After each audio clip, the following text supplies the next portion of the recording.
আজকে কিছুক্ষণ আগেই উদ্বোধন হলো ওসমানীনগরের বেগমপুর বাজারে শাহ ইরফান আলী পাঠাগার। এটির প্রতিষ্ঠাতা আমাদের অত্র এলাকার তথা বৃহত্তর সিলেটের কৃতি সন্তান, বিশিষ্ট শিক্ষাবিদ, সিনিয়র সাংবাদিক, বালাগঞ্জ সরকারি কলেজের প্রাক্তন অধ্যক্ষ, নর্থ ইস্ট ইউনিভার্সিটি বাংলাদেশের সম্মানিত পরীক্ষা নিয়ন্ত্রক জনাব লিয়াকত শাহ ফরিদি। আমরা অত্যন্ত আনন্দিত যে এই এলাকায় আশেপাশে কোনো পাবলিক লাইব্রেরি নেই।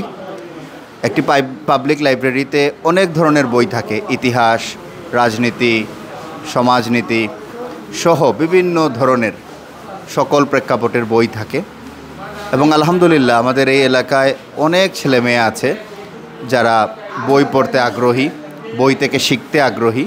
এখানে সম্পৃক্ত আছেন অনেক শিক্ষক, অনেক সাংবাদিক, অনেক স্থানীয় পর্যায়ের গণ্যমান্য ব্যক্তিত্ব। তারা সবাই এই ব্যাপারে আমাদেরকে সহযোগিতা করেছেন এবং আমি আশাবাদী যে এই লাইব্রেরি থেকে অত্র এলাকার মানুষজন, বিশেষ করে যুব সমাজ, ছাত্র সমাজ অনেক বেশি তথ্য সমৃদ্ধ হবে, অনেক বেশি উপকৃত হবে।